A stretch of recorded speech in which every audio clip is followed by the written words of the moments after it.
Side Hustle Show 213, how to avoid a conflict of interest between your side hustle and your day job.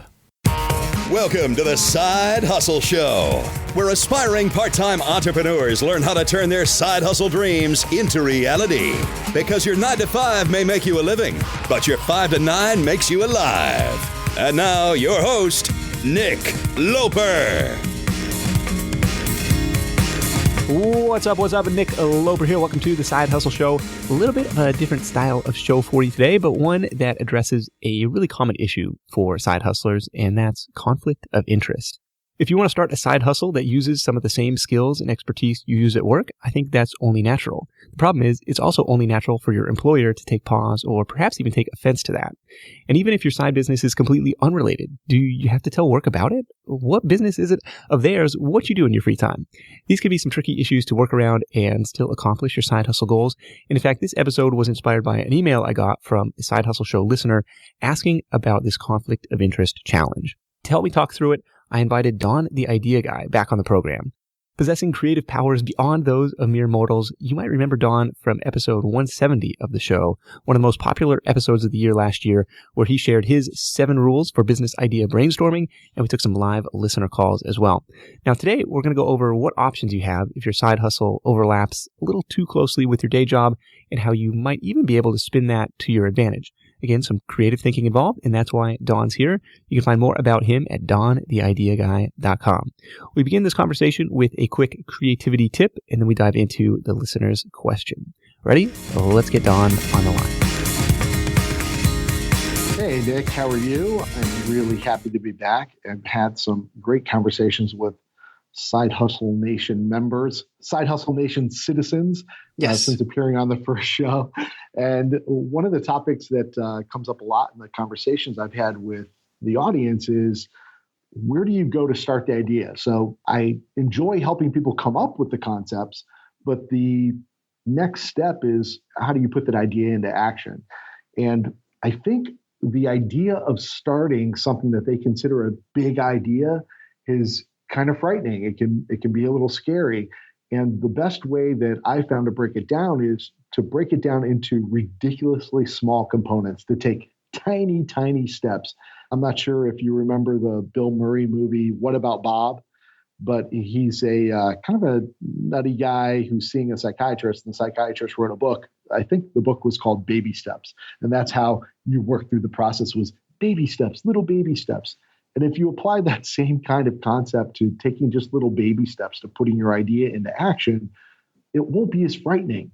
You know, a lot of people think they have to build out an entire website. How about just starting by buying a domain name? Some people think they need to write the ultimate book on whatever topic it's going to be. And what if you just start with a checklist? Or they want to build out an entire, 12-part video course. Yeah. Why don't you start with just a 1 or 2 minute video?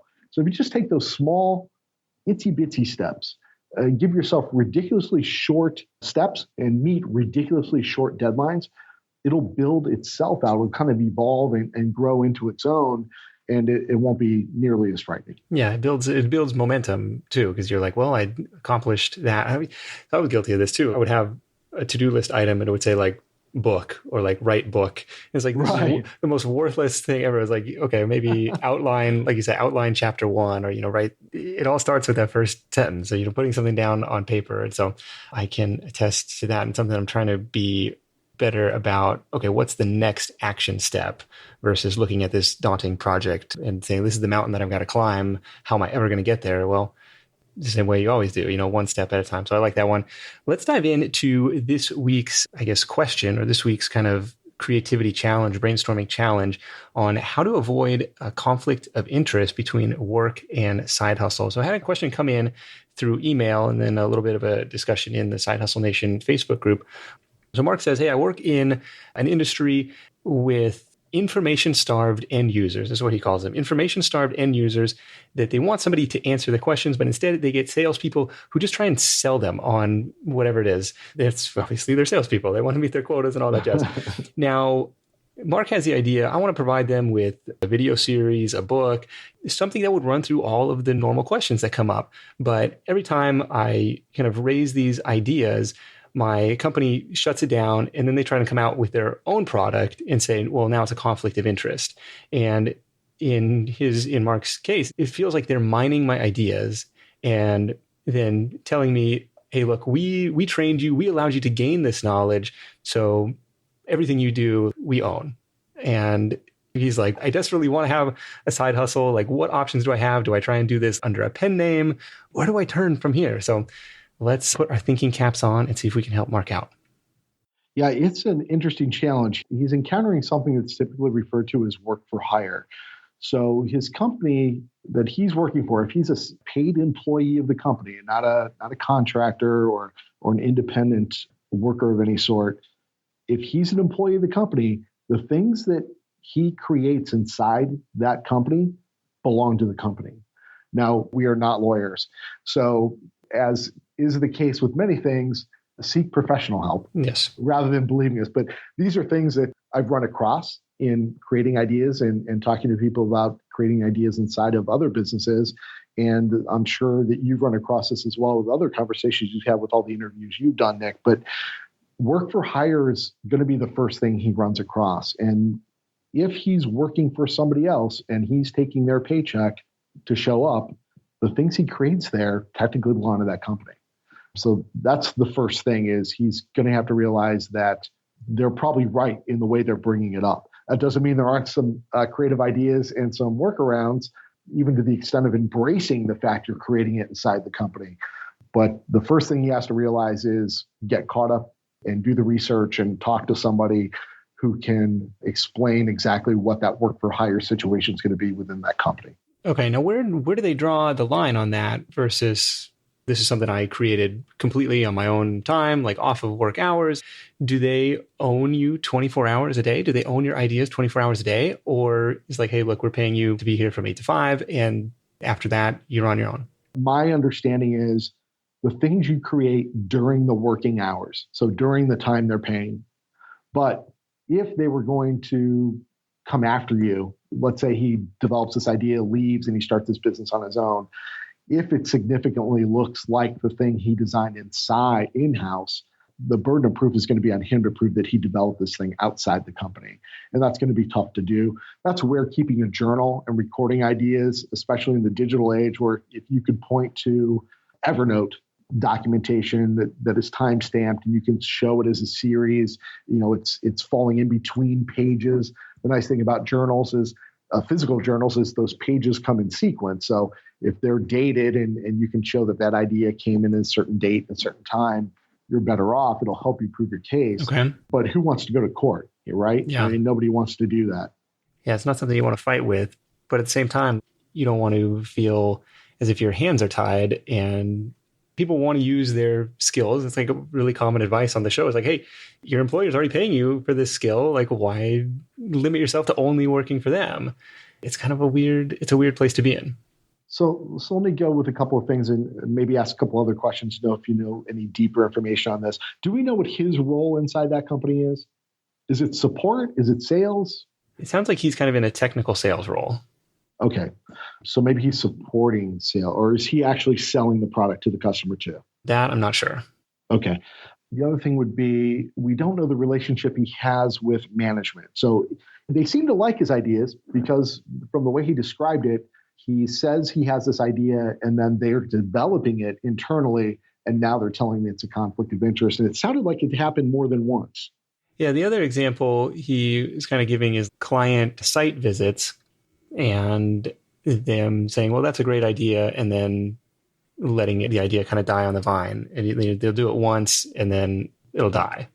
And so he's like, if I was doing this on my own, I have the capacity to go and do this and make some money doing this. And now you're saying I can't, but you're not taking action on it either. So a couple things. One, he could go to, so here, let's go with the fully embraced version. If he's got a good relationship with management and management has vision, he could go to a direct manager or maybe even a company owner, depending on the size of the company. The higher up you can go, the better for this concept. I know that you're going to have a chain of command. It depends how tightly they enforce that. But some owners are very accessible, and the owners are interested in building profit for the company. whereas a sales manager or a tech support manager is going to be interested in not getting fired. So they don't want to say yes to anything. It's easier to say no. Nobody gets fired for saying no. But the owner wants to build profit for the company. So if you can get to somebody who has a vested interest in the profit of the company and you propose this, go, listen, I see what we're running across. I'm getting these requests for these site visits. I think we have an opportunity to turn this into a product or a service that we can charge for. I'm really interested in doing this. I'd love to put together a plan, just a couple of bullet points for you to look at. And if you like it, I want you to let me run with it and get compensated for the additional profit it brings in. Okay, so kind of taking like the intrapreneur path. Yes. In that sense, you're almost playing with the house's money because you don't have to you don't have to stick your own neck out and, have startup capital in a lot of ways. Okay, it doesn't fully solve the problem of being like, I want to be, fully out on my own, but does let you test your ideas in a lower risk way. Right. So, and the way you put it is great. You're using their money to build out this concept. The other thing to keep in mind about an idea and just ideas in general, you can't protect ideas. So if the concept is you're going to evaluate a website, and we don't know to what extent because we don't know enough details about their business, but if it is simply to evaluate a client website and give them feedback on whatever topic, specialty area of focus his parent company works for, you can't protect that. If they name it something, like they name it the Super Duper Site Review, and they trademark that, there's a logo that goes with it, and there's a manual that they have content in, they can protect that. But there's nothing to stop him, unless he's got a non-compete, to leave and start another company that does the exact same thing. Okay. He'll need to know whether he signed a non-compete. Frequently in the media world, when a media seller works for one radio station, they've got a non-compete built into the contract that they can't go work for another radio station within 6 months to a year, sometimes longer, depending on the protective nature of the non-compete. Sometimes it's flexible enough that they could go work for a TV station, but it can't be a radio station. Or sometimes it blocks all media. They can't sell media for X amount of time. The more stringent the non-compete, the harder it is for them to enforce, but it's out there, and some new employers are willing to fight it, some aren't. Some it's not a big deal to wait it out. Okay. He may not have that non-compete clause in the contract at all. The other is the company is usually interested in protecting their existing clients. So if he wants to do it in a way that will cause the least amount of tension, if he does spin this concept out onto his own and the other company he's leaving is actively providing that service, I would not go after any of the existing clients, because then they'll say what you're doing is hurting them and you're using knowledge you gained while working for us to build this other business. And that's definitely a conflict. Yeah. He could take that service and go sell it to people who aren't using that company, and they'd have less to say about it because they weren't doing business with those people. Yeah, target a different geographical area or whatever, different industry even. Right, there's no damage. Okay. Right, there's no damage. Yeah. The other thing that comes to mind on this concept is, could he translate this to another industry? So if this company serves manufacturers of, I don't know, if they serve car manufacturers, could he adapt this concept and go sell it to pharmaceutical companies? Because then it's even less of a conflict, but he follows the same business model that he had in mind while he was working inside the existing company. Okay. Again, you're separating the conflict as much as possible. Now it's not even in the same industry. They shouldn't have anything to say about it. Okay. The other pieces would be to find a middle ground. So we've gone to two extremes. One, embrace it and work inside the company. The other is come up with something completely different and take it outside and go to another industry.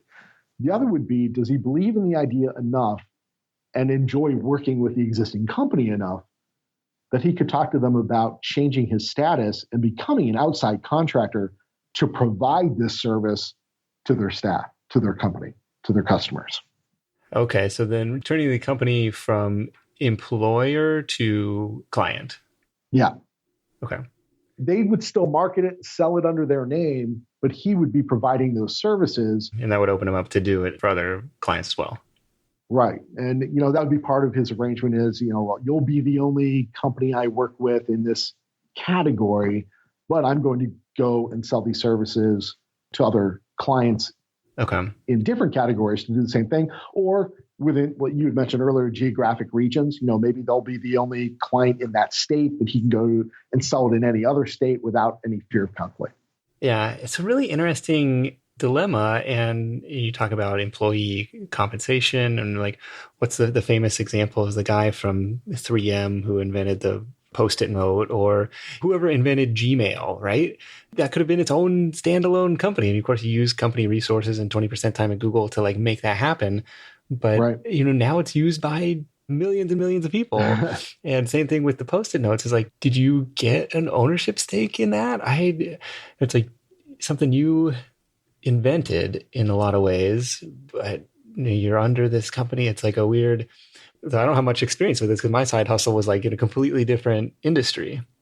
And that's the best way to go is work at a company, but the ideas you develop to go to your side hustle, I would try and spin it off into something else. And it can rhyme with the industry you're in. It can be very similar. And that way you can use the inspiration and the challenges that you run across in your day job to feed the innovation and the direction you take your side hustle in. But you almost can't begrudge the companies. You hear a lot of horror stories in this regard with the comic book companies. There's the stories that the creators of Superman basically lived in poverty because DC Comics owned it. And there were court cases after court case after court case. They would get awarded at times pieces of this larger prize, but never fully vested the way they could have been if they created it on their own. Okay. And creators leave comic book companies and they leave their creations behind because they were working for that company. Yeah.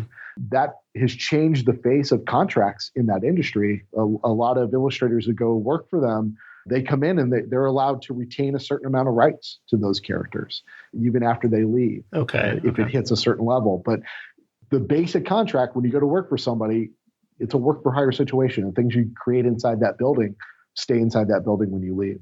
And what do you think about his pen name idea? Like, hey, if I want to start an online business, do I do it under a pen name? Anything that you think that you're going to have to hide, I would think you have to assume you're going to get caught. I would actually flip the strategy on that. And I would go ahead and write the manual internally and put your name all over it, so that whenever you do start your side hustle, you spin off your side hustle, you're known for the thing you created versus this pen name that you're working on outside that you're worried about somebody stumbling across. When I create something inside of a company, I love the fact that Don, the idea guy's name is connected to it. Because when I leave, I can brag about creating that thing for that company, even though I've moved on to something else. Okay. You have a little bit of a legacy left behind. Yeah, a couple of examples. When I worked for a media company, we created something called Trend Wild. That was to get people to sign up to get samples. I'm not sure if you've heard of the website Buzz Agent. Have you heard of that? No. So it's like a buzz marketing campaign. It's a word of mouth marketing campaign. So they would get people to sign up, give their profile, where they live, their age, sex, the demographic, their interests. And then Buzz Agent would find companies that wanted those people to try things, and they would send them free samples. So I started as a Buzz Agent, and I got a free coffee maker back when pod coffee makers were a big thing. Okay. Black & Decker made it. And I got a free coffee maker, and I got free pods. And we know you love coffee. Yeah, right. So they wanted me to talk about it if I liked it. So you say good things if you like it. You probably don't talk a lot about it if you don't like it, but they want you to influence your friends and family. Okay. So I love that concept. And to me, the thing that was missing from Buzz Agent was a traditional marketing component, so that if I was talking to somebody about this coffee maker, they could go, oh yeah, I think I saw an ad for that on TV. So what I did when I went to the media company was I want to take this word of mouth Buzz Agent concept, but I want to blend it with a traditional marketing campaign and use the radio station listeners, those who are members of the database, to sign up to get the samples from our advertisers.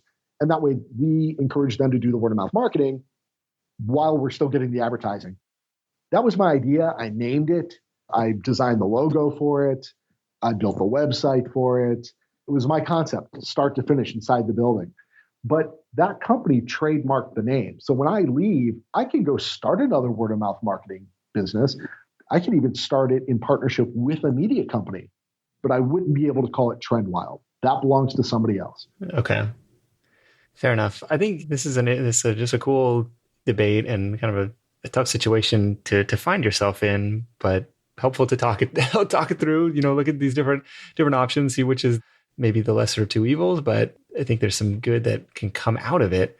It's just this weird debate about how obligated am I to even tell my boss what I'm doing outside of my work hours. But when it comes to if it's a competitive thing or if it's like related to work. Yeah, that's a great question. And a lot of companies are building that into their employee handbooks and their employee agreements now. And typically the larger the company, the more specific it is. I know that JP Morgan Chase Bank has something in their employee agreement that if you got a side job, if you're going to take on freelance work or you're going to do part-time work anyplace, you have to get the approval of the company before you do it, whether it's in that same industry or not. So if you're working at Chase Bank and you want to get a job at Starbucks on the side, you still have to get their approval before you can go work anyplace else. That seems pretty aggressive. Absolutely. But it's the size of the company. And it's always going to be more outrageous the larger the company. The smaller companies are usually more flexible. That's why, without knowing more about the company he's working for, my first reaction would be to try and start it internally. Yeah. Unless he fully believes that it is a complementary product that their business doesn't serve at all. And then I would keep it completely outside of the company entirely, because it'll be seen as a conflict. Yeah. I hear you, man. Tough spot to be in, but Mark, hopefully we shed some light in for anybody else in kind of a similar situation, what your options may be. Don, thanks for joining me again on this session of the Side Hustle Show. We'll catch up with you soon. Absolutely. Thanks. Creativity is just connecting things. When you ask creative people how they did something, they feel a little guilty because they didn't really do it. They just saw something. It seemed obvious to them after a while. That's because they were able to connect experiences they've had and synthesize new things. That's a quote from Steve Jobs. And that's our job as side hustlers, as entrepreneurs, right? To make those connections. I hope you enjoyed this little fireside chat style show with Don the Idea Guy. Again, you can find more about him at dontheideaguy.com. Notes and links for this one are at sidehustlenation.com/conflict.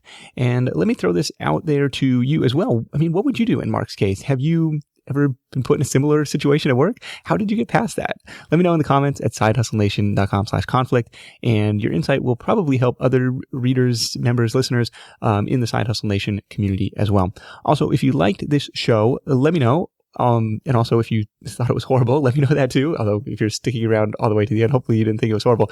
The reason I ask is I'm considering doing a recurring series with Don, maybe on a monthly or quarterly basis, on using some creative thinking to overcome the common side hustle challenges that we all face. But it's totally up to you. So let me know. Nick at sidehustlenation.com is my email. I'm at nloper on Twitter. Don is at Don the Idea Guy. Or you can find me you can find both of us in the free Side Hustle Nation Facebook group at sidehustlenation.com/FB. Thank you so much for tuning in. And until next time, let's go out there and make something happen. And I'll catch you in the next edition of the Side Hustle Show, where we're going to learn how to become a master of productivity, discipline, and focus from the undisputed king of productivity, discipline, and focus. I'll see you then. Hustle on. Thanks for listening to The Side Hustle Show at www.sidehustlenation.com.